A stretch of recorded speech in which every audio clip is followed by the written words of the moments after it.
नमस्कार दोस्तों, स्वागत है आपका अपना ही यूट्यूब चैनल टुडे एग्जाम पर। दोस्तों, जैसा कि अभी एसएससी के विभिन्न एग्जाम जो 2024 में कराए जाएंगे उनके ऊपर जो जीके जीएस की प्रैक्टिस सेट चलाई जा रही है, जिसमें टोटल 40 वीडियो आने वाली है। उन 40 में से आज आप 7वें नंबर की वीडियो वॉच कर रहे हैं। इससे पहले हमने आपको 6 वीडियो प्रोवाइड करा दिया है तथा जो बच्चे व्हाट्सएप ग्रुप में हैं उनको पीडीएफ भी दे दी गई है। देखिए, इस सीरीज़ की पीडीएफ बाइलिंगुअल है, जो आपको हिंदी में अलग दिया जाता है और इंग्लिश भाषा के अंदर अलग दी जाती है। तो आपको जैसा सहूलियत होता है उस भाषा में आप पढ़ सकते हैं। देखिए, टुडे एग्जाम की कोई भी कंटेंट चाहिए, ये आपके जो मोबाइल नंबर दिया गया है ये इस पे व्हाट्सअप करना है, या फिर सेम मोबाइल नंबर का डिस्क्रिप्शन में लिंक दिया गया है, आप लिंक क्लिक करके भी मैसेज के थ्रू प्राप्त कर सकते हैं। इधर उधर से न लें, सिर्फ टुडे एग्जाम से ही ले कंटेंट अगर आपको चाहिए तो, क्योंकि बहुत सारे बच्चे जो है बाहर से ही क्रय विक्रय स्टार्ट कर दिए हैं। ये मानवता के भी खिलाफ है और आप भी समझते हैं, है ना। तो भैया, इस सीरीज में थोड़ी सी हमने रणनीति अपनाई थी कि आपको टास्क देना स्टार्ट किया था। हमने ई बुक की जो है याद कराने का जिम्मा भी लिया था। हम 15 पेज दर क्लास में देखते हैं और 30 क्लास आएगी तो 450 पेज हो जाएगा, है ना। 15 या 45, और ई बुक में पेज है आपका 447, तो ये ओवरलैप कर गया। मतलब एक बार तो मेरे साथ आप पढ़ेंगे अगर मेरी बात मानते हैं तो, अन्यथा अगर आप बात नहीं मानते हैं तो फिर किसी के कहने से नहीं पढ़ेंगे। ठीक है भैया। तो आगामी क्लास का जो टास्क रहेगा ये 90 से 105 पेज तक रहेगा। पिछले क्लास में हमने, है ना, 75 से 90 पेज तक देखा था। ये तीनों जो आप इमेज देख रहे हैं ये 30 क्लास का जो आप अभी वॉच कर रहे हैं, ये रेलवे की क्लास की है जो 49 रुपये में अवेलेबल है। इसमें भी 30 वीडियो आएंगी। साइंस अधिक पढ़ते हैं हम। इसके अलावा ये ई बुक का जो है आपका पेज की बनावट और आप चित्र देख रहे हैं। चलिए, आगामी क्लास का हम आपको जो टास्क दे रहे हैं, ये प्रश्न आप देख लीजिए यहाँ पे। चीन के साथ साथ भारत के कितने राज्यों की सीमा लगती है? हेनसांग दक्षिण भारत की यात्रा किस चोल शासक के काल में किए थे? अथर्ववेद को कुल कितने खंड संग्रह में संकलित किए गए हैं? पारुल चौधरी जिन्होंने गोल्ड मेडल प्राप्त की है, यह किस खेल से संबंधित है? जो हमने टास्क दिया था वहाँ से ये प्रश्न है। जिस प्रकार की अर्थव्यवस्था में सरकार की पकड़ जो है कमज़ोर होती है, यानी मजबूत नहीं होती है, बताइएगा कि अर्थव्यवस्था का वो कौन सा फॉर्मेट होता है? पूंजीवादी होता है, मिश्रित होता है, समाजवादी होता है? बताइएगा। इल्बर्ट विधेयक जो एक विवादास्पद विधेयक था, इंडिया में कब लाया गया था?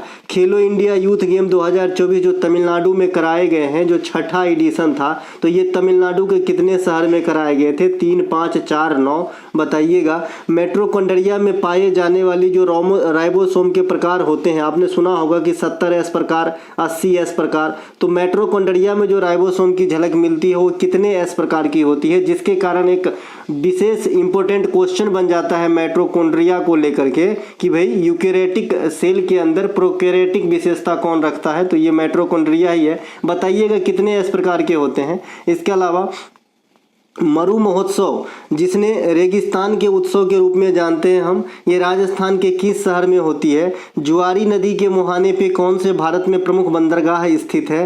भारत में दूसरी बार बैंकों का राष्ट्रीयकरण कब किया गया था? ये आंसर कहाँ मिलेगा? जो बच्चे नए जुड़ रहे हैं तो पीडीएफ के साथ मिलेगा, और 2-3 क्लास हो जाने के बाद इकट्ठे एक क्लास में हम 75 वन लाइनर लेके आ जाते हैं, जहाँ पे हम विस्तृत आंसर के साथ भी पढ़ते हैं, है ना। तो कई तरीके हैं इस बार आपको जो है एग्जाम में रिजल्ट दिलाने का, और पूरी कोशिश कर रहा हूं आप लोगों को भी थोड़ा सा मेरा साथ तो देना ही होगा। देखिए, टेलीग्राम पे भी क्यूज का अरेंजमेंट करवा दिया हूं, वहां भी आप क्यूज करते हैं। जीके जीएस के साथ साथ इंग्लिश का भी क्यूज आप करते हैं, और पर डे करते हैं, संडे को छोड़ के। भारत में दूसरी बार बैंकों का राष्ट्रीयकरण कब किया गया था? किस मुगल बादशाह का उपनाम बहादुर शाह प्रथम था? व्यय विधि से यानी खर्च विधि से जब आप जीएनपी की गणना करते हो तो किसे शामिल नहीं करते हो? इसी प्रकार से, है ना। अगला प्रश्न है, उमा शर्मा का संबंध किस क्लासिकल डांस से है? इलाहाबाद की संधि 1765 करने वाले अंग्रेज कौन थे? क्लाइव थे कि मोनरो थे कि और कोई थे? रणजी ट्रॉफी 2023-24 में उपविजेता कौन रहे? रनर अप कौन रहे हैं? डीएनए फिंगरप्रिंट के जनक किसे माना जाता है? लॉन टेनिस खेल में जो डबल वाला होता है, यानी युगल वाला, उसमें कोर्ट की चौड़ाई कितनी रखी जाती है? राज्य के नीति सिद्धांत डीपीएसपी के अंतर्गत 14 से कम उम्र के बच्चों के लिए जो शिक्षा की बात की गई है, यह किस आर्टिकल में की गई है? टिकुली लोक कला का संबंध किस राज्य से है? विश्व आर्द्र भूमि दिवस 2024 का विषय क्या रखा गया है? सबसे नवनीय, है ना, या फिर लचीली, है ना, तन, ये कोई भी वर्ड यूज कर सकते हैं। धातु गोल्ड का परमाणु क्रमांक कितना होता है, जिसका आपका संकेत होता है AU, जिसे ऑरम कहते हैं। ITCZ इसका फुल फॉर्म भी पूछा जाता है ना। तो ये ITCZ जोन जो है ये भूमध्य रेखा के संदर्भ में कहाँ पाई जाती है। बंगाल विभाजन किस दिन प्रभावी हुआ था, स्पेशल दिन के साथ आपको 1905 ईस्वी लिखना है। बंगाल विभाजन किस दिन बता दिए थे। काठी सामू मार्शल आर्ट ये किस राज्य में प्रचलित है। तो ये थे दादा आपको पिछले क्लास से दिए गए टास्क का क्वेश्चन। जो बच्चे पढ़े होंगे अधिकांश प्रश्न के जवाब जरूर दे देंगे, अब जो नहीं पढ़े हैं वो का जवाब देंगे। चलिए बढ़ते हैं आगे। वर्ष 2024 के फ्रेंच ओपन बैडमिंटन पुरुष युगल का खिताब किसने जीता है। सबसे पहले तो ये फ्रेंच ओपन जो है ये टेनिस के महाकुंभ जो 4 होता है आपका, ऑस्ट्रेलिया ओपन, फ्रेंच ओपन और आपका विंबलडन, है ना। इसके अलावा आपका USA ओपन, तो इन चारों में भी आता है। ये टेनिस के लिए हो गया। और फ्रेंच ओपन इसे, है ना, बैडमिंटन में भी हम जानते हैं। तो जो फ्रेंच ओपन है बैडमिंटन वाला, इसके युगल विजेता है सात्विक साईराज और चिराग शेट्टी। ये दोनों को आप विशेष रूप से जानते होंगे। जब से इनका सिक्का चला है तब से कभी भी जो है ना, रुका नहीं है। ठीक है, ये दोनों जोड़ी में खेलते हैं और दोनों का बढ़िया राम लखन की जोड़ी है, बढ़िया जीतते आए हैं। ठीक है, तो ये हो गया आपका चिराग शेट्टी और सात्विक साईराज जो आपका फ्रेंच ओपन 2024 बैडमिंटन में पुरुष युगल के विजेता है। वर्ष 2022 में मेजर ध्यानचंद खेल रत्न पुरस्कार से साईराज और चिराग शेट्टी को सम्मानित किया जा चुका है ना। ये 2022 नहीं कीजिएगा, 23 वाला, अभी करंट वाला दिया गया है इनको। ठीक है, 23 वाला दिया गया है। इससे पहले सात्विक साईराज और चिराग शेट्टी ने 2022 में भी यह कारनामा कर चुका है। तो अगर आपसे कोई पूछे कि सात्विक साईराज और चिराग शेट्टी कितनी बार अब तक फ्रेंच ओपन बैडमिंटन प्रतियोगिता युगल वाले के विजेता बने हैं, तो 2 बार बने हैं। एक बार 2022 में बने थे और एक बार 2024 में बने हैं, है ना। और करंट मेजर ध्यानचंद खेल रत्न पुरस्कार के जो होल्डर हैं ये कौन है, यही दोनों हैं। ये आदमी को दिया ही गया था 2023 के लिए। अभी जो आप प्रश्न देख रहे हैं उनमें पुरुष युगल और महिला युगल भी होगा, हालांकि इतना इंपॉर्टेंट नहीं होता है। पुरुष युगल और महिला युगल आप अगर टैक्टिस पकड़ेंगे एग्जामिनर का तो सिर्फ टेनिस के महाकुंभ से ही पूछे जाते हैं। टेनिस के महाकुंभ में कौन कौन आते हैं मैंने अभी आपको बता दिया, Australia open, French open, Wimbledon और आपका USA ओपन। इसके क्रम भी आपको याद रखना है, यहाँ से क्वेश्चन बने हैं एग्जाम के अंदर। सबसे पहले वर्ष के शुरुआत में आपका ऑस्ट्रेलिया ओपन होता है, उसके बाद प्रथम तिमाही के बाद आपका फ्रेंच ओपन अभी होने वाला है ना। इसके अलावा तीसरे नंबर पे आता है जी आपका विंबलडन और चौथे स्थान पे आपका होता है USA ओपन। ठीक है, जो आपका फ्रेंच ओपन है ये क्ले कोर्ट में खेले जाते हैं, मिट्टी के मैदान में खेले जाते हैं। और जो विंबलडन है ये ग्रास कोर्ट में यानी घास वाली मैदान में खेले जाते हैं। और जो ऑस्ट्रेलिया ओपन और USA ओपन है ये आपका हार्ड कोर्ट में खेले जाने वाली प्रतियोगिता है टेनिस की। ठीक है भाई, तो ये एक अलग इन्फॉर्मेशन। तो पुरुष एकल में देख लीजिए, इस बार का फ्रेंच ओपन बैडमिंटन में पुरुष एकल के विजेता इनका नाम है सी यूकी, है ना, सी यूकी। आप जो इनका किताब है किसका, ह्वेन सांग का किताब का नाम आपको पता होगा, CUK है। इसी प्रकार से इसका नाम है सी यूकी, तो इससे आप याद रख सकते हो। और महिला एकल में विजेता है एन से यंग। ठीक है भाई, और पुरुष युगल में तो आप देख ही लिए अपना दोनों हीरो, है ना, तो इनका जरूर नाम ध्यान रखिएगा। इनके अलावा अभी अभी जो आपका टेनिस का प्रतियोगिता जो हो चुका वो भी याद रखना है अगर आपके एग्जाम बहुत नजदीक है तो। ऑस्ट्रेलिया ओपन 2024 में पुरुष एकल के विजेता यानिक सिनर है, ये इटली के रहने वाले हैं। इन सभी भाई बंधु का देश का नाम जरूर याद रखें, इसलिए क्योंकि कभी कभी इनकी नागरिकता ही पूछ डालते हैं एग्जामिनर, है ना। तो यानिक सिनर इटली, इसका प्रथम ग्रैंड स्लैम टूर्नामेंट है, तो ये VVI होता है आपके एग्जाम के आने के लिए। और महिला एकल के विजेता ऑस्ट्रेलिया ओपन 2024 में आर्यना सबलेंका है, ये बेलारूस के रहने वाली है। कहाँ के, बेलारूस के रहने वाली हैं, इन्हें भी ध्यान रखेंगे। ठीक है, इसके अलावा 2024 बैडमिंटन एशिया चैंपियनशिप, अभी आपने, है ना, बैडमिंटन का फ्रेंच ओपन देखा, फिर आपने ऑस्ट्रेलिया ओपन देखा, बैडमिंटन के फ्रेंच ओपन के पुरुष एकल महिला एकल भी देखा हमने, टेनिस के जो महाकुंभ होते हैं ग्रैंड स्लैम टूर्नामेंट वो चारों वाली बात कर लिए। अब यहाँ पे आते हैं कि 24 में जो बैडमिंटन का एशियाई चैंपियनशिप हुआ है इनके विजेता है जोनाथन क्रिस्टी। अगर इन भाई साहब का आपका नागरिकता पूछता है तो बताइएगा ये इंडोनेशिया के रहने वाले हैं। कहाँ के रहने वाले हैं? इंडोनेशिया के रहने वाले हैं जोनाथन क्रिस्टी, और इन्होंने ही जीता है बैडमिंटन एशियन चैंपियनशिप 2024, जो कहाँ पे कराए गए थे? चाइना के अंदर कराए गए थे। ठीक है भाई, तो ये पहला प्रश्न करेंट अफेयर सेक्शन से। अगला है, केरल में मनाया जाने वाला प्रमुख त्योहार त्रिशूर पूरम कितने दिनों तक चलती है? अब दादा ये त्रिशूर पूरम का जो त्योहार है ये काफी बार रेलवे भी पूछता है, एसएससी तो छोड़िए, ये रेलवे पूछता है और अभी अभी ये मना के गया है, इसीलिए आपके एग्जाम में आने के लिए यह भी बेकरार है। हालांकि आपको ई बुक में भी मिलेगा, मैं आपको रिफ्रेश करने के लिए यह सीरीज चलाया हूं। मैंने आपसे कहा था कि अगर आपको एसएससी के एग्जाम में बेस्ट से बेहतर करना है तो आप हमारा ई बुक और ये वाली सीरीज को है ना देखा कीजिए, समझा कीजिए, रिवीजन कीजिए। इतने से जो है आपकी अच्छी खासी लुक मिल जाएगी एग्जाम के अंदर, कोई दिक्कत वाली बात नहीं होगी। ठीक है, तो ये जो त्रिशूर पूरम त्योहार है ये 7 दिनों तक चलती है। कितने दिनों तक चलती है? 7 दिनों तक चलती है। केरल के प्रसिद्ध त्योहार त्रिशूर पूरम जो है यह त्योहार मलयाली कैलेंडर के 9वें महीना मेडम है ना, मलयाली कैलेंडर के जो 9वां महीना है उसमें उसका नाम है मेदाम है ना, तो इस महीने में ही होता है ना। और जो जनरली आपका जो है मई और अप्रैल लास्ट और मई तक में आता है ना, अगर इधर की कैलेंडर के हिसाब से इसे मिलाए तो यह 7 दिनों तक चलती है ना। विशेष रूप से मंदिरों से यह त्योहार स्टार्ट होता है। कौन सा त्योहार का बात हो रहा है? त्रिशूर पूरम का बात हो रहा है। और इसमें देवी देवता जो होते हैं ये भगवान बड्डुकुनाथन होता है। मैंने आपको मंदिर भी बता दिया है कि इस नाम से मंदिर कहाँ पे है। ठीक है, इनके अलावा केरल के अन्य प्रमुख त्योहार में आएंगे तो ओणम आपका विशेष प्रमुख है, यह 10 दिनों तक चलती है। इसमें भगवान विष्णु या महाबली की पूजा की जाती है। तेलंगाना में आयोजित होने वाली मेथाराम जात्रा मेला ये जो दुनिया में सबसे बड़ी जनजातीय मेला है ना, अगर आपसे कोई पूछे कि भाई दुनिया में सबसे बड़ी जनजातीय मेला तो ये मेथाराम जात्रा मेला ही होता है, जिसमें मैंने बताया था भाई कोया जनजाति के लोग पार्टिसिपेट करते हैं, जो 4 दिनों तक चलती है। और इंडिया में विस्तारिता के आधार पे मेला स्वरूप में ये सेकेंड स्थान रखते हैं है ना, सेकेंड स्थान रखते हैं। पहला स्थान आपका कुंभ का हो जाएगा। और सबसे बड़े पशु मेला कहेगा तो मामला फिर बिगड़ता है, सोनपुर बिहार हो जाता है जो सबसे बड़ी पशु मेला है। ठीक है, इसके अलावा केरल में मकर संक्रांति के अवसर पे मकर बिलक्कू तथा नव वर्ष के अवसर पे बीसू त्योहार मनाते हैं। मलयाली नव वर्ष को आप बीसू कहते हो।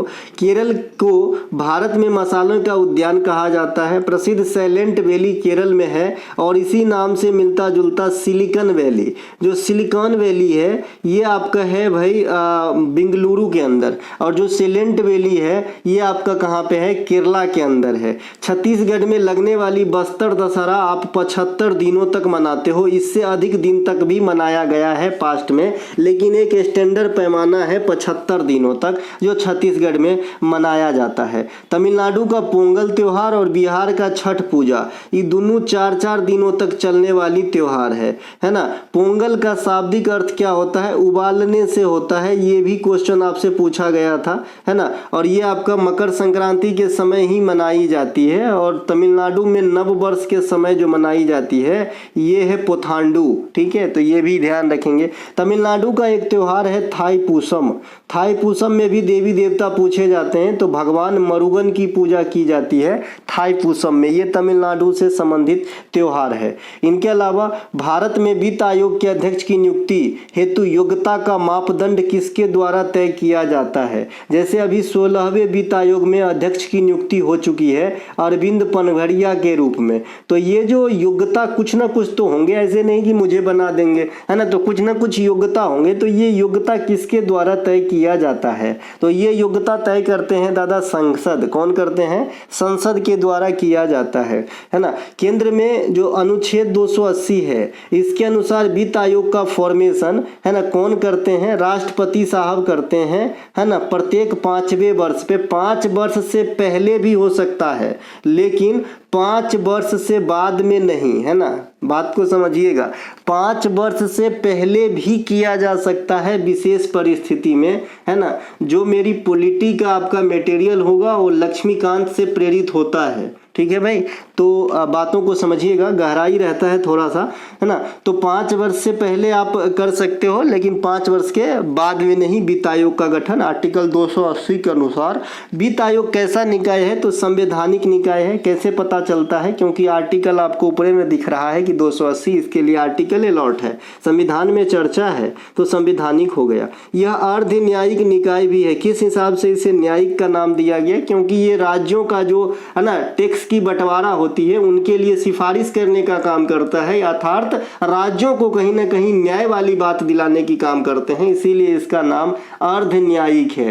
पूर्ण न्यायिक तो न्यायपालिका सब में आता है, तो ये जो है अर्ध न्यायिक चीज हो जाएगा। ठीक है, तो एक चीज अपने मन से आप समझ सकते हैं, आने वाले समय में कभी काम ही आ जाए। इसके अलावा वित्त आयोग का गठन राष्ट्रपति के द्वारा हर 5वें वर्ष किया जाता है। विषम परिस्थिति में समय से पहले भी किया जाता है, ठीक उसी प्रकार से जिस प्रकार से लोकसभा का जो है 5 साल कार्यकाल होता है, लेकिन विषम परिस्थिति में आर्टिकल 85 का प्रयोग कर राष्ट्रपति के द्वारा समय से पूर्व भी उसे जो है मतलब भंग किया जा सकता है। ठीक है, इसके अलावा वित्त आयोग में जो सदस्यों का फॉर्मेशन है ये 4+1 के रेशियो में है। 4 सदस्य होते हैं और एक जो है अध्यक्ष होते हैं। इनकी योग्यता आदि का निर्धारण जो है संसद के द्वारा किया जाता है। वित्त आयोग में अध्यक्ष की नियुक्ति हेतु जो आवश्यक योग्यताओं में है, किसी उच्च न्यायालय का न्यायाधीश या इस पद के लिए योग्य होना, है ना। किसी उच्च न्यायालय का न्यायाधीश या इस पद के लिए योग्य व्यक्ति, ऐसा नहीं कि न्यायाधीश होना ही चाहिए, मतलब इस प्रकार की योग्यता रखते हो।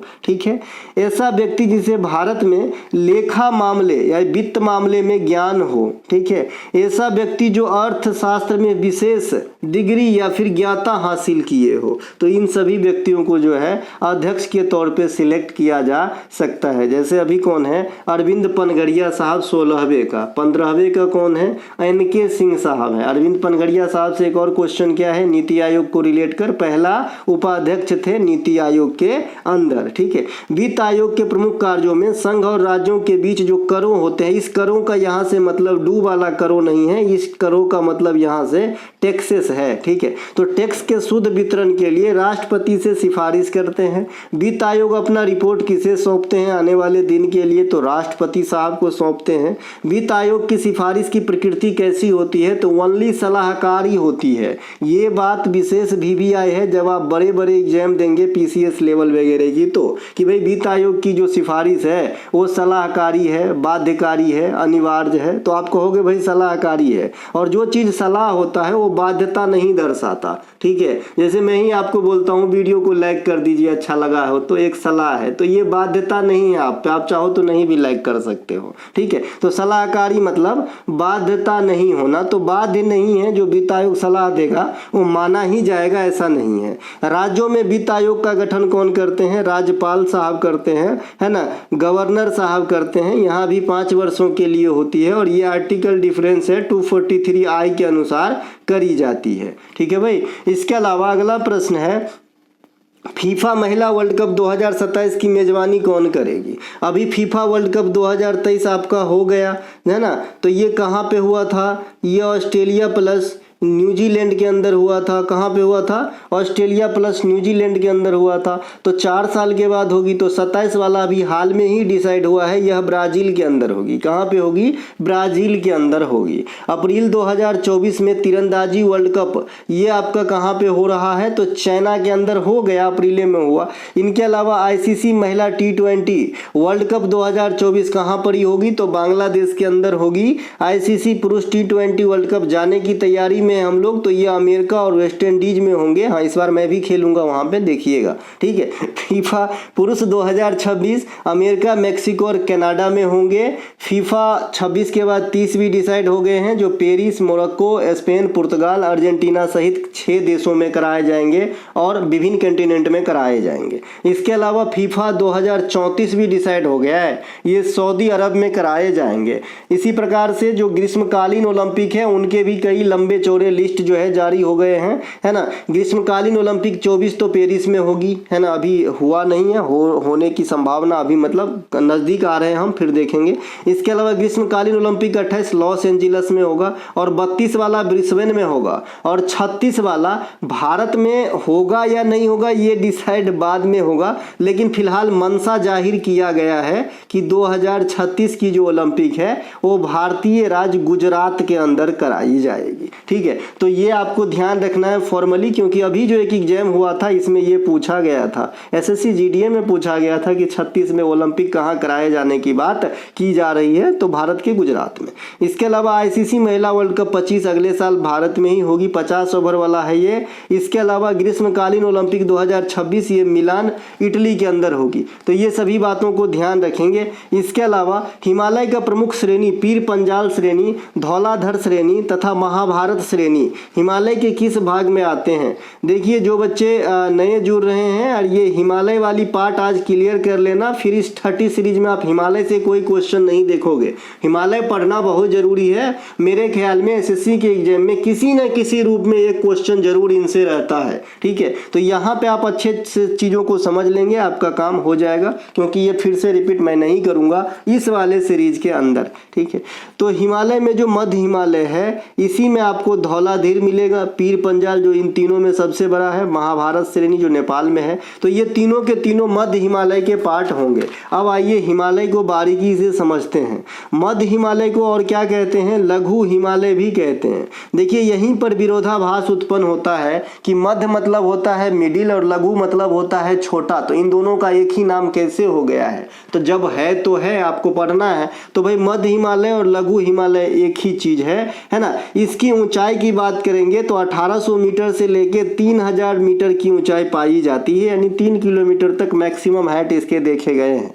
चौड़ाई लगभग 100 किलोमीटर तक होती है। यह महान हिमालय के दक्षिण में स्थित है, यानी मान लीजिए है ना, ये आपका मध्य हिमालय है, तो महान हिमालय की स्थिति मध्य हिमालय की तुलना में उत्तर में होगा, तब न भाई दक्षिण में हो गया। यहाँ से क्वेश्चन बन चुके हैं पास्ट में, वो भी सीजीएल में बने हैं, अभी ज़्यादा दिन नहीं हुआ है कि भाई मध्य हिमालय जो है बृहत हिमालय के रिलेशन में किस दिशा में स्थित है। इस प्रकार से क्वेश्चन आपके एग्जाम में आ चुके हैं। ठीक है, तो ये आपको क्या बताऊं यहाँ से फिर से, यह महान हिमालय के दक्षिण में स्थित हो गया, कौन सा भैया, लघु हिमालय या मध्य हिमालय, महान हिमालय के दक्षिण में है। इस श्रेणी में प्रमुख जो दर्रा है वो बनिहाल दर्रा है ना, जवाहर सुरंग इसी बनिहाल दर्रा में स्थित है। लघु हिमालय में ही हिमालय के ढलानों पर पाए जाने वाले जो घास के मैदान होते हैं, जो स्लोप पर आपका जो घास के मैदान होते हैं उसे हम क्या कहते हैं, बुग्याल कहते हैं, मर्ग कहते हैं या प्यार कहते हैं। अब ये मर्ग बुग्याल आपने बुग्याल ई बुक में भी देखा होगा, तो बुग्याल जो है ये उत्तराखंड रीजन वाले भाग में कहा जाता है। यानी आप बात करें नदियों के आधार पे तो उत्तराखंड के रीजन में कुमायूं हिमालय आएगा। ये हम विस्तारिता के आधार पे देख रहे हैं, बनावट कह सकते हो, और जब नदी के आधार पे बांटते हैं तो फिर अलग हो जाता है। पंजाब हिमालय या कश्मीर या हिमाचल हिमालय एक अलग है। इसके अलावा कुमायूं हिमालय है, फिर नेपाल हिमालय है और फिर असम हिमालय है। ये मैं कई बार पढ़ा चुका हूँ, इसीलिए मैं इस वाले क्वेश्चन में इसको स्किप कर दिया हूँ। ठीक है, तो मर्ग जैसे गुलमर्ग आपने सुना होगा, तो जम्मू कश्मीर वगैरह में जो घास के मैदान होता है हिमालयी वाले इलाके में, उसे मर्ग कहा जाता है। क्या कहा जाता है, मर्ग कहा जाता है। इसी के नाम पे आपने गुलमर्ग सुना होगा। ठीक है, इसके अलावा ये बुग्याल जो है ये कुमायूं हिमालय वाले पार्ट यानी उत्तराखंड वगैरह में कहा जाता है। प्यार भी कहा जाता है भाई, है ना। इसके अलावा पीर पंजाल श्रेणी इस हिमालय की सबसे विस्तृत श्रेणी है, जैसा कि मैंने अभी आपसे कहा कि भाई पीर पंजाल इन तीनों में सबसे बड़ी हो जाएगी। कश्मीर में स्थित है आपका पीर पंजाल। धौलाधर श्रेणी हिमाचल प्रदेश के इलाका में स्थित है और महाभारत श्रेणी ये नेपाल क्षेत्र में स्थित है। इन्हीं तीनों को लेके ये प्रश्न का फॉर्मेशन मैंने खुद किया था। इसके अलावा हिमालय नवीन बलित पर्वत का उदाहरण है। अब यहाँ से काम की बात समझेंगे, है ना। हिमालय नवीन बलित पर्वत का उदाहरण है जो आपका प्लेट विवर्तनिका या प्लेट टेक्टोनिक सिद्धांत से निर्मित है। इंडियन और यूरेशियन प्लेट के टकराने से हिमालय का निर्माण होता है। हिमालय को 4 भागों में बांटा गया है, ट्रांस हिमालय या बृहद हिमालय या हिमाद्री, ये अलग है, ट्रांस हिमालय अलग है, इसे परा हिमालय भी कहते हैं, ट्रांस हिमालय को परा हिमालय भी कहते हैं। ये भी क्वेश्चन पूछे गए हैं पास्ट के अंदर।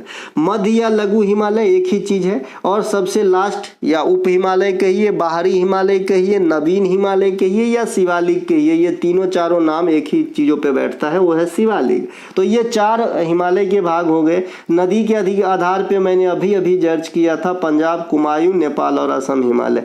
ट्रांस हिमालय की बात कर लेते हैं, इसे परा हिमालय भी कहते हैं, जैसा कि मैंने अभी आपसे कहा, या महान हिमालय भी कहते हैं। ठीक है, ये उत्तर में स्थित है, और इसी के दक्षिण में आपने देखा था कि लघु हिमालय स्थित हुआ करता था।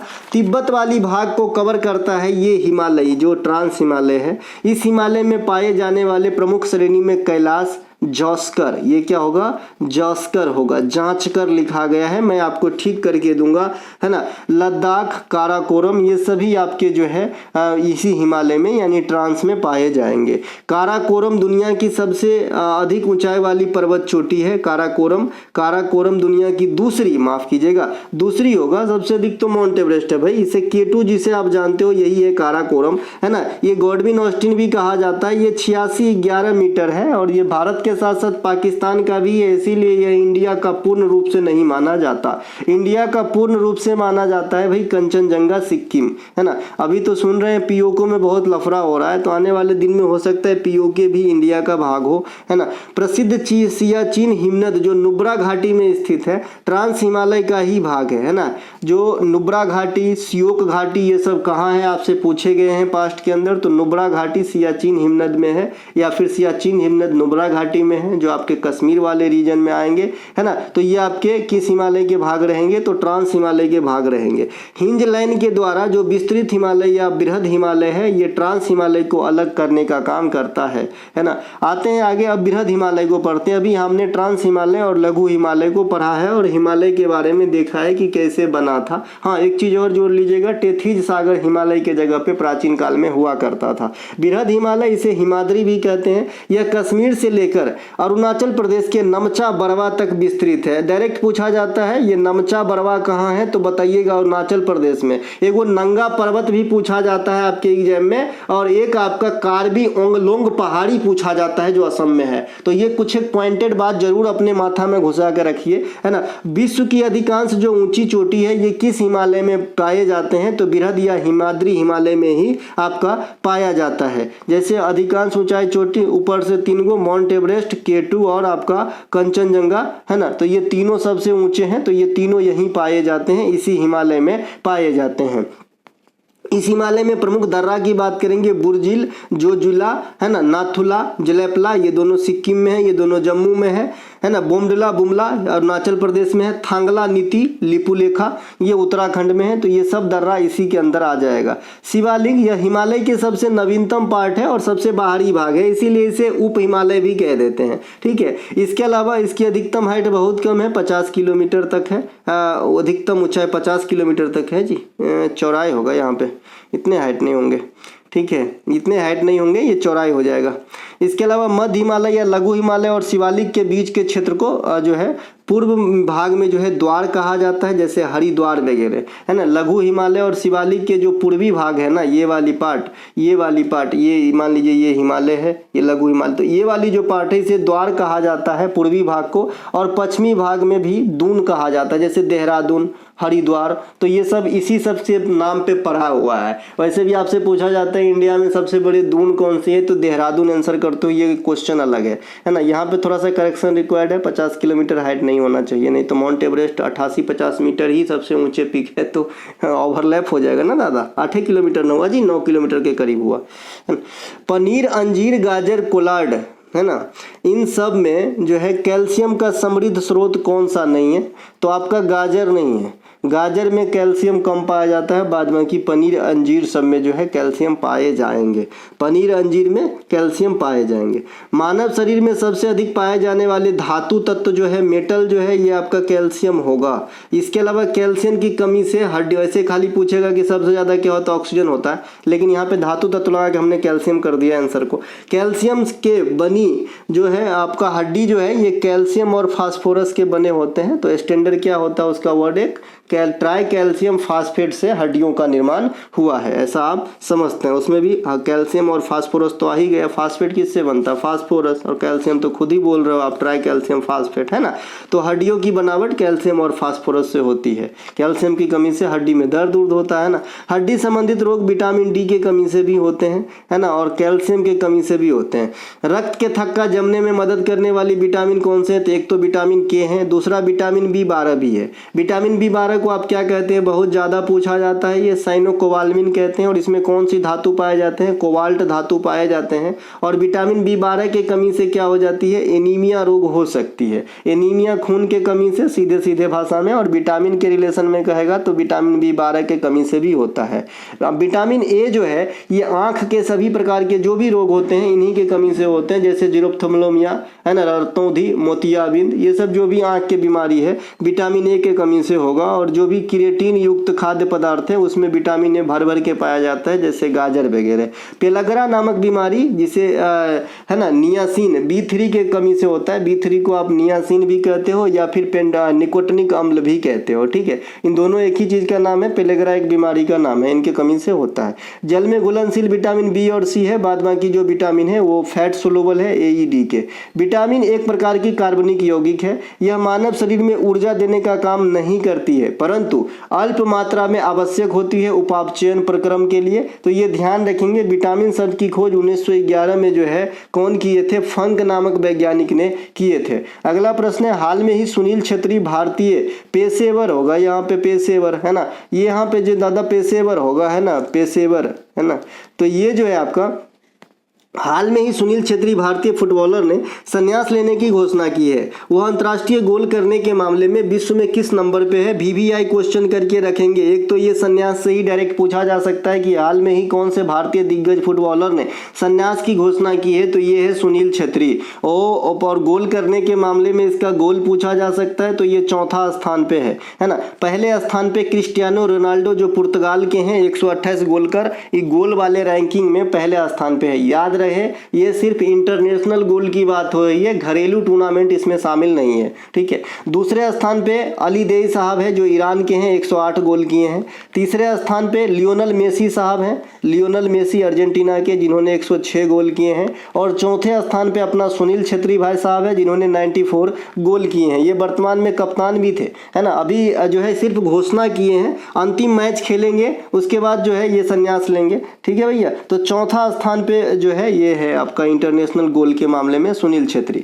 सुनील छेत्री को वर्ष 2021 के लिए, है ना, 12 जनों को मेजर ध्यानचंद पुरस्कार दिया गया था, उसमें मिताली राज भी शामिल थी। तो उस साल इनको मेजर ध्यानचंद पुरस्कार भी दिया गया था। इससे पहले 2013 में अर्जुन पुरस्कार से भी सम्मानित किया गया है। 2019 में इन्हें पद्मश्री भी दिए गए हैं। तो ये कुछ एक इनके उपलब्धि हैं जो अवार्ड के रूप में है, ध्यान रखिए। सुनील छेत्री अपनी आखिरी मैच जो है साल्ट लेक स्टेडियम जो कोलकाता के अंदर है, कुवैत के खिलाफ खेल कर जो है संन्यास ले लेंगे। जैसे अभी आपका जो CSK में खेलते हैं धोनी साहब, अभी जो है ऑफिशियल तो नहीं लेकिन आखिरी माना जा रहा है ना। असम के प्रथम महिला क्रिकेटर उमा छेत्री है। ये क्वेश्चन मैं इसलिए ये पॉइंट इसलिए रख दिया हूँ क्योंकि सुनील छेत्री, उमा छेत्री, तो आपको ना लगे कि ये भी फुटबॉल खेलती होगी। ये जो है क्रिकेटर हैं और असम की प्रथम महिला क्रिकेटर है जिन्होंने भारतीय टीम में जगह बनाई है। भारत के कुछ प्रमुख फुटबॉल खिलाड़ी जैसे बाईचुंग भूटिया ये पहले ही संन्यास ले चुके हैं। सुनील छेत्री साहब, विपिन सिंह साहब, रोशन सिंह साहब, मनीषा कल्याण जो है उभरता हुआ सितारा रहा है फुटबॉल में, लड़की, है ना। तो इन्हें भी जरूर ध्यान रखेंगे, ठीक है। इनके अलावा अखिल भारतीय फुटबॉल महासंघ की स्थापना ये 1937 के अंदर किया गया था। हेडक्वार्टर दिल्ली में है और वर्तमान अध्यक्ष कल्याण चौबे साहब है। इसके अलावा भारत के प्रमुख प्राचीन भाषा संस्कृत को शास्त्रीय भाषा का दर्जा कब दिया गया था? तो 2005 में दिया गया था। आप जानते हैं सबसे पहला शास्त्रीय भाषा जो है तमिल है, 2004 में इसको मिला था दर्जा, तमिलनाडु की भाषा है। दूसरे स्थान पे 2005 में संस्कृत को, फिर 2008 में कन्नड़ और तेलुगु दोनों को एक साथ मिल गया। इनके अलावा 2013 में मलयालम को और 2014 में ओडिसी को मिला था। 6 शास्त्रीय भाषा है, याद रखने का बड़ा सटीक तरीका है। साउथ इंडिया की जितने भी भाषा हैं सभी क्लासिकल भाषा है। एगो आपका संस्कृत और एगो आपका जो है ओडिसी याद रख लेना है, यानी तमिल, तेलुगु, कन्नड़, मलयालम, संस्कृत, ओडिसी, राइट। राष्ट्रीय भाषा संस्थान का मुख्यालय कर्नाटक मैसूर में है। हाल हाल में ही केरल के, है ना, इसे ध्यान रखेंगे, ये करंट अफेयर के क्वेश्चन बने हैं तो ये आपके एग्जाम में आने के लिए आतुर है। इसका क्वेश्चन का पॉइंट जरा देखिएगा। हाल में ही केरल के चकलिया समुदाय, ये आदमी का नाम है, जैसे संथाल, है ना, जो भी है ना, जो जनजातीय समुदाय होता है वैसे ये समुदाय है एक चकलिया समुदाय। इनके प्रचलित भाषा थी मधिका। ये मधिका भाषा जो है विलुप्त होने के कगार पे आ गए हैं, है ना, एक शोध से पता चला है। तो ये आपके एक अच्छा इंडिकेशन है एग्जाम में आने के लिए कि मधिका भाषा किस राज्य से संबंधित है, तो केरला हो जाएगा, है ना। हाल में ही जो है किस भाषा को लुप्त कगार घोषित करने के लिए जो है रखा गया, तो ये भी मधिका हो जाएगा। ठीक है, आगामी जो है 50 वर्षों में 400 से अधिक भाषा विलुप्त हो जाएंगे, विभिन्न भाषा, ये आपका जो है एक अनुमान लगाया जा रहा है। दुनिया में सबसे अधिक बोले जाने वाली भाषा इंग्लिश है, ये इंटरनेशनल लैंग्वेज है। अगर आपको इंग्लिश आता है तो आप बहुत ज़्यादा स्टाइलिश आदमी हो, और कम आता है तो फिर दिक्कत है ना। दुनिया में दूसरे जो है सबसे ज़्यादा बोले जाने वाला भाषा ये मंदारिन है, जिसे चाइनीज कहते हो।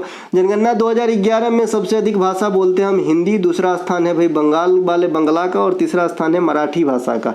पड़ोसी देश की भाषा से भी काफ़ी क्वेश्चन भर भर के एग्जाम में आते हैं, जरा समझ लीजिए। श्रीलंका की भाषा है सिंगली, साथ में तमिल भी है। अफगानिस्तान का भाषा है दारी या पश्तो। नेपाल का भाषा याद नहीं रखना, नेपाली है। बर्मा का भाषा याद नहीं रखना है, बर्मी है। अभी बर्मा में गृह युद्ध चल रहे हैं भाई, ठीक है। मालदीव में दिवेही भाषा है। चीन की चीनी भाषा है। भूटान का जुंगखा भाषा है, और बांग्लादेश का बंगाली। तो जो बंगाली है याद नहीं रखना है, बर्मी याद नहीं रखना है, नेपाली याद नहीं रखना है, बाद बाकी जो याद रखना होगा। क्यों? क्योंकि उसके नाम से डायरेक्ट नहीं मिलता है। भाषाई आधार पर निर्मित प्रथम भारतीय राज्य आंध्र प्रदेश है। हाल में ही आंध्र प्रदेश जातिगत जनगणना कराने वाले बिहार के बाद, यानी बिहार में पहली बार हुआ था, तो ये सेकेंड राज्य बना है। नॉन स्टिक बर्तन में प्रयुक्त टेफ्लॉन किसका बहुलक होता है?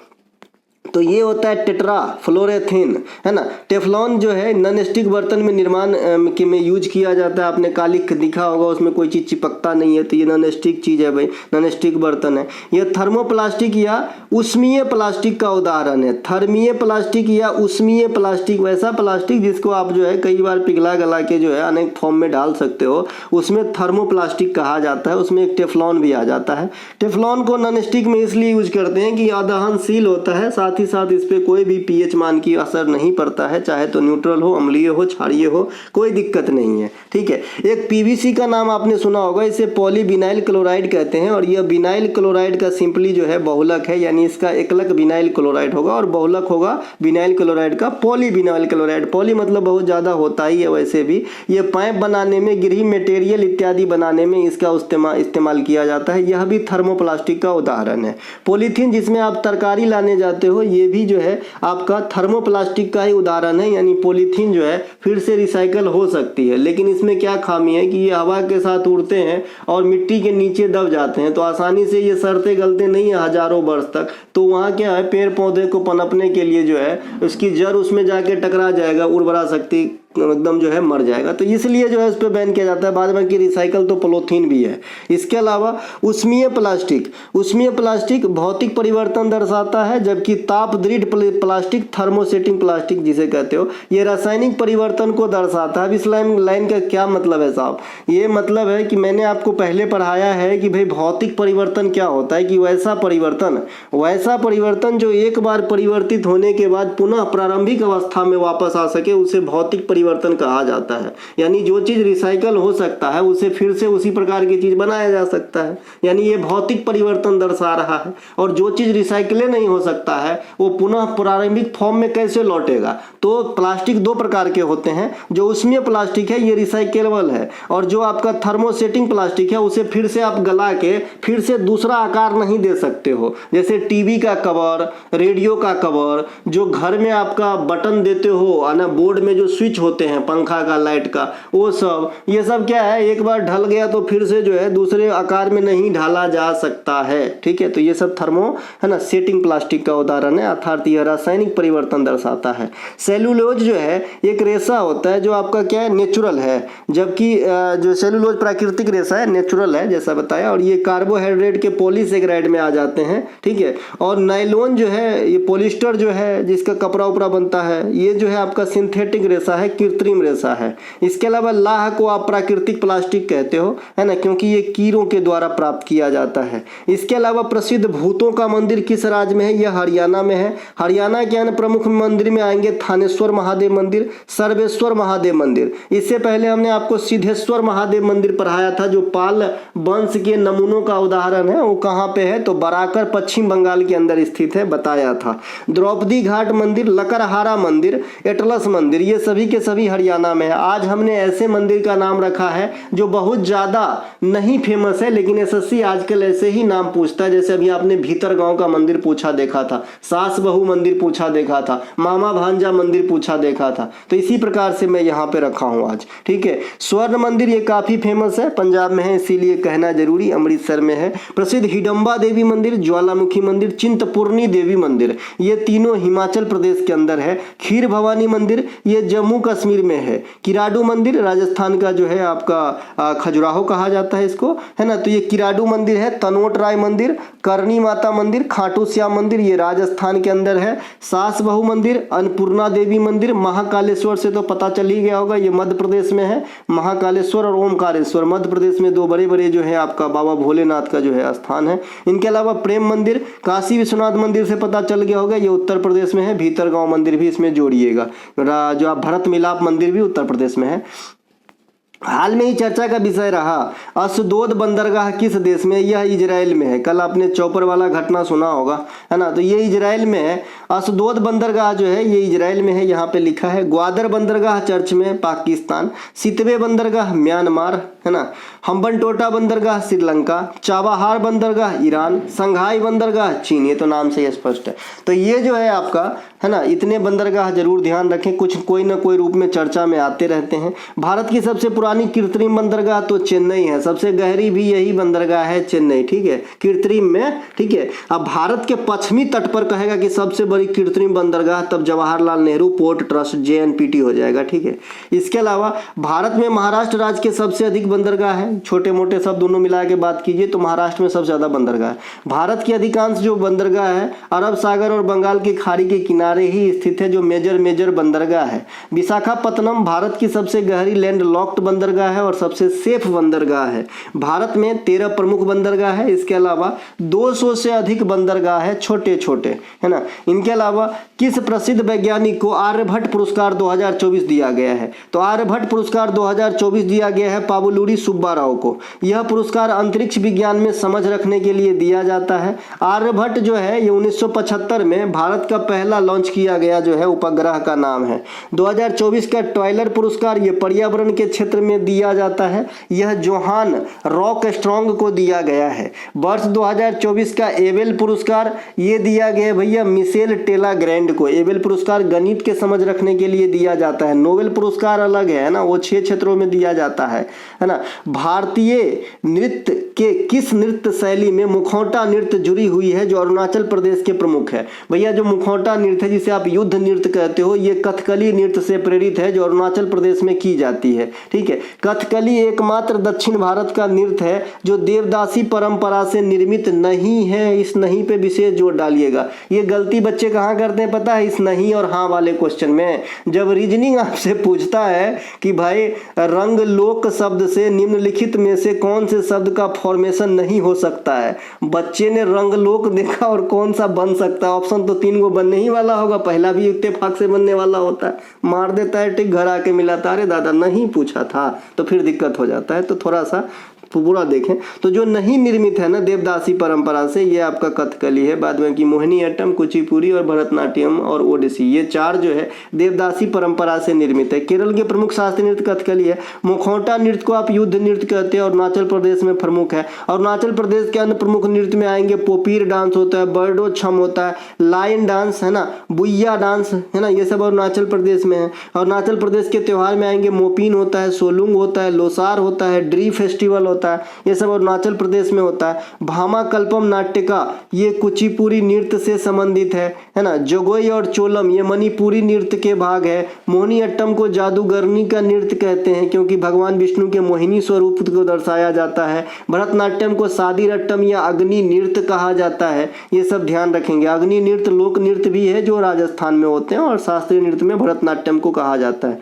इसके अलावा एमाइन समूह का रासायनिक सूत्र क्या होता है? जो आपका फंक्शनल ग्रुप होता है जैसे एल्डिहाइड CHO है ना, तो वैसे ही एमाइन का क्या होता है तो NH2 होता है। क्या होता है? NH2 होता है। मैंने आपको पिछले क्लास रेलवे वाले क्लास नंबर 3 या 4 में आपको बताया था कि जो भी फंक्शनल ग्रुप है वो किस में ऐड होता है? R में ऐड होता है। R में फंक्शनल ग्रुप ऐड होता है। ये R क्या है? ये एल्काइल ग्रुप है। क्या है? एल्काइल है। एल्काइल कैसे बनता है? जब CnH2n+2 में से एक हाइड्रोजन को घटा देते हैं, एक हाइड्रोजन को घटा देते हैं तो क्या बना भैया? CnH2n+1 है ना। CnH2n+1 यानी CnH2n+2 का जो सबसे बेसिक है ये क्या है? CH4 मीथेन होता है। मीथेन में से एक हाइड्रोजन घटाएंगे, क्या बचेगा? CH3 बचेगा। और इसमें मान लीजिए आप कोई भी चीज जोड़ देते हो, ठीक है, OH ही जोड़ देते हो तो ये CH3OH। OH किसका होता है? एल्कोहल का। तो CH3 का मतलब क्या होगा? मीथेन से बना है तो एल्काइल हो जाता है तो क्या होगा? मिथाइल।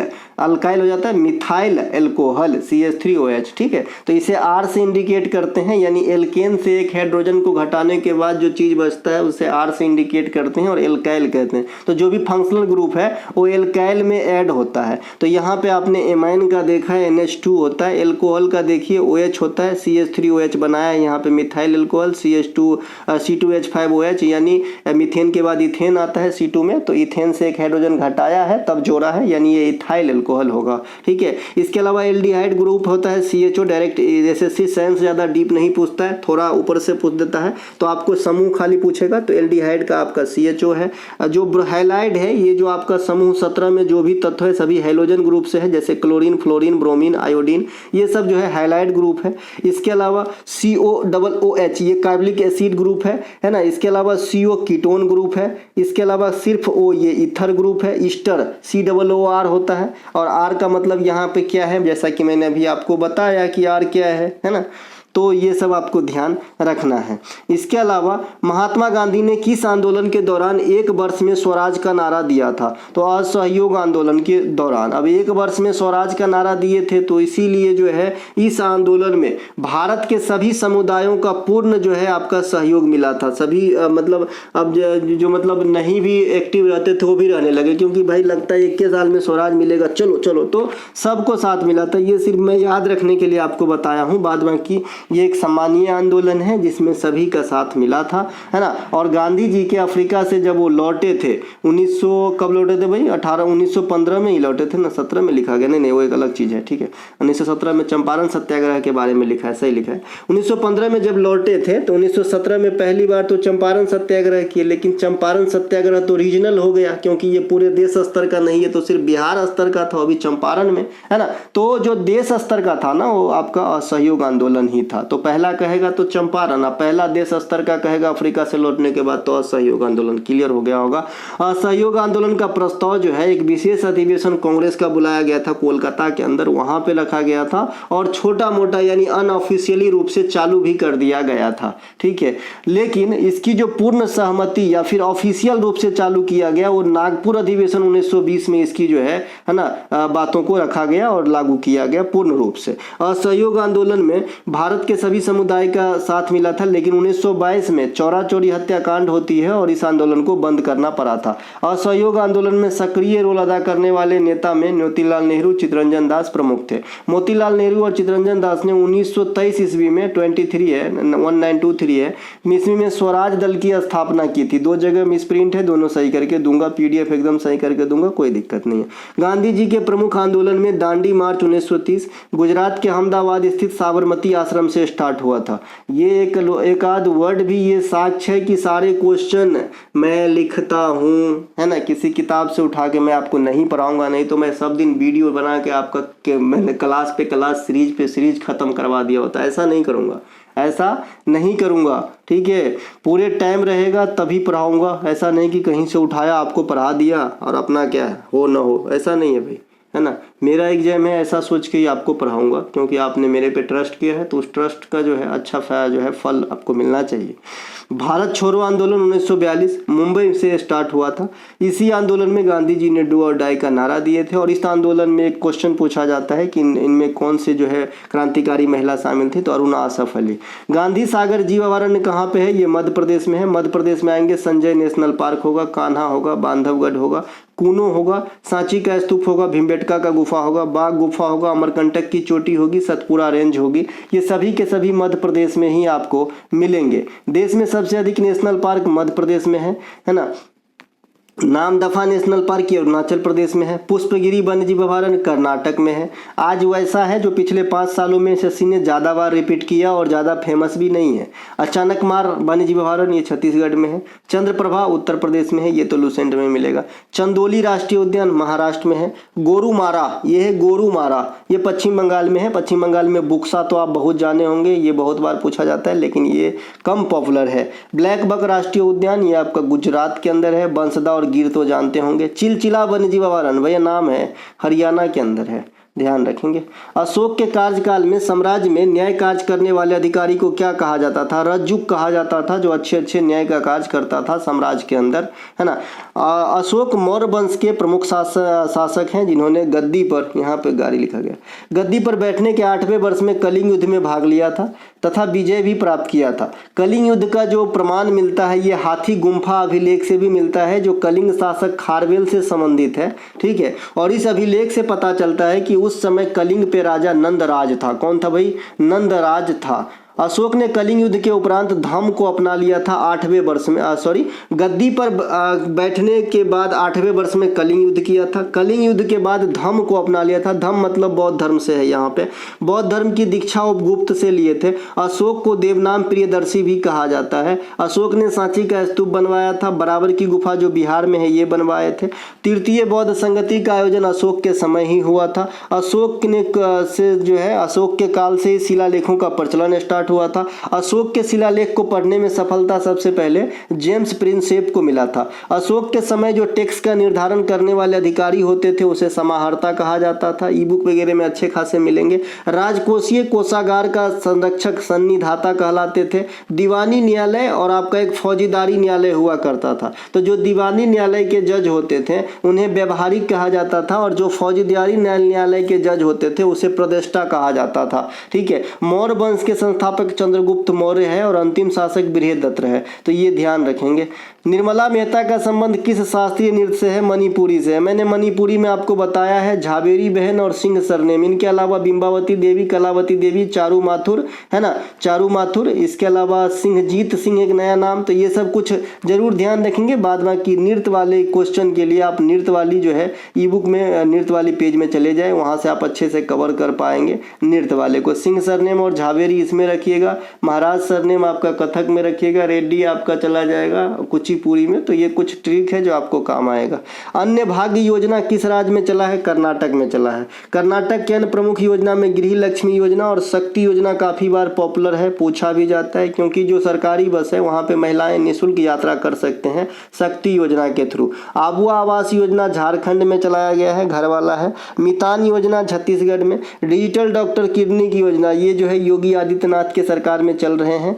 आसरा पेंशन योजना तेलंगाना राज्य के द्वारा चलाई गई है। और गृह आधार योजना गोवा में महिलाओं को वित्तीय सहायता देने के लिए चलाई गई है। तो दोस्तों ये थे आज के प्रैक्टिस सेट का वीडियो। अगर आपको अच्छा लगे तो लाइक कीजिएगा, सब्सक्राइब कीजिएगा और अपने दोस्तों में शेयर कीजिएगा। टुडे एग्जाम की कोई भी कंटेंट चाहिए, डिस्क्रिप्शन में लिंक है, लिंक क्लिक करके जो है आप मिनिमम वैल्यू पे खरीद कर जो है अपने सपने को साकार कर सकते हैं और बड़े बड़े पेड क्लास के जैसे पैदा यहीं से ले सकते हैं। चलिए मिलेंगे अगले क्लास में, तब तक के लिए जय हिंद।